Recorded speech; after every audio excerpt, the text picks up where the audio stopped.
दोस्तों, बेटियां किस घर में जन्म लेती है? अगर आप भी यह जानना चाहते हैं कि बेटियों को जन्म देने के लिए भगवान कौन से घर को चुनते हैं, तो इस वीडियो में अंतिम तक जरूर बने रहें।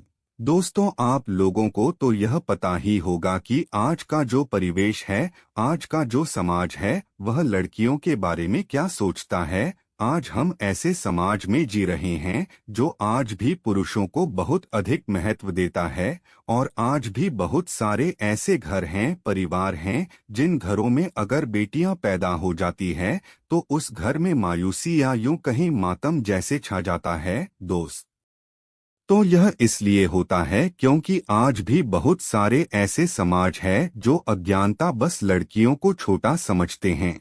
और दोस्तों, यह हम लोगों की अज्ञानता ही है जो लड़कियों को पूछ समझते हैं। लेकिन दोस्तों, यह जानकर आपको बहुत आश्चर्य होगा कि हर किसी के घर में बेटियों का जन्म नहीं होता है। बेटियों का जन्म उसी घर में होता है जो पुण्य कर्म अर्जित किए रहे होते हैं। और दोस्तों, आज की इस वीडियो में हम आपको यही बताने का प्रयास करेंगे कि ऐसे कौन से पुण्य कर्म है जिनको जिनको करने से घर में बेटी का जन्म होता है। दोस्तों, द्वापर युग में भगवान श्री कृष्ण से अर्जुन ने पूछा था कि है माधव, किन पुण्य कर्मों के द्वारा बेटी रूपी धन की प्राप्ति होती है। अर्जुन के इस प्रश्न पर भगवान श्री कृष्ण ने अर्जुन से कहा था कि है पार्थ, अगर किसी के घर में बेटे भाग्य से पैदा होते हैं तो बेटियां बड़े सौभाग्य वाले के घर में जन्म लेती है। और भगवान श्री कृष्ण ने अर्जुन से यह भी कहा था कि हे पार्थ, जो भी स्त्री पुरुष इस जन्म में अच्छे कार्य किए रहते हैं, पुण्य कर्म अर्जित किए रहते हैं, उन्हीं को अगले जन्म में एक बेटी के माता पिता होने का सौभाग्य प्राप्त होता है। क्योंकि बेटियों के जन्म के लिए भगवान भी उन्हीं घरों को चुनते हैं जो बेटियों का भार सहन कर सके, क्योंकि तीनों लोकों में सिर्फ बेटियां ही ऐसी है जिनका भार हर कोई सहन नहीं कर सकता है। क्योंकि वह बेटियां ही होती हैं जो निरंतर सृष्टि को चलाए रखती हैं और अपने मान पर आने पर अपना सब कुछ निछावर कर देती हैं।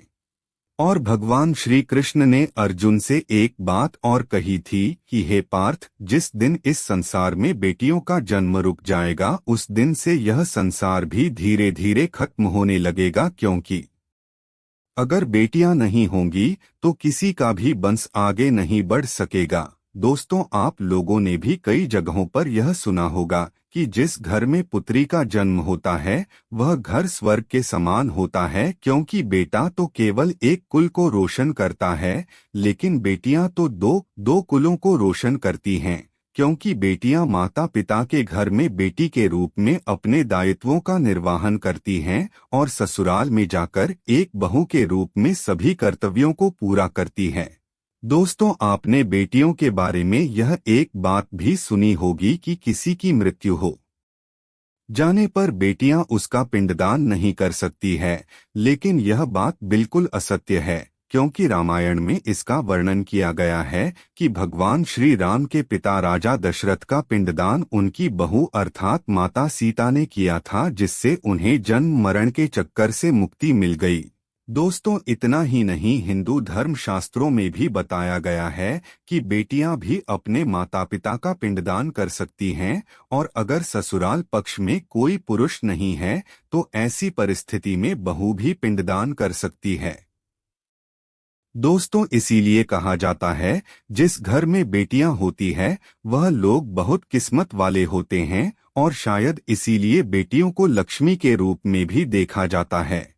दोस्तों, आजकल भी ज्यादातर लोग यही सोचते हैं कि बेटियों पर कौन ज्यादा पैसा खर्च करें, उन्हें कौन ज्यादा पढ़ाए, और यही सोचकर लोग बेटियों की जल्दी शादी भी कर देते हैं, और लोगों की यही सोच बेटियों के भविष्य को बर्बाद कर देती है। जरा आप लोग भी सोचिए कि एक बेटी के मन में इतने सपने होते होंगे, उन्हें कुछ करना है, लेकिन यह सपने सिर्फ सपने ही रह जाते हैं। इसीलिए दोस्तों, बेटियों के सारे सपने पूरे करने चाहिए और उन्हें अच्छे से पढ़ाना चाहिए, क्योंकि दोस्तों, एक बेटे से ज्यादा एक बेटी हमेशा अपने माता पिता के बारे में सोचती है और अपने माता पिता का बेटों से ज्यादा ख्याल रखती है और ज्यादा अपनापन दिखाती है। इसीलिए दोस्तों, जब किसी के घर में बेटी का जन्म हो तो उत्सव जरूर मनाना चाहिए। अब आइए दोस्तों, यह भी जान लेते हैं कि कौन से कर्म करने से घर में बेटियों का जन्म होता है।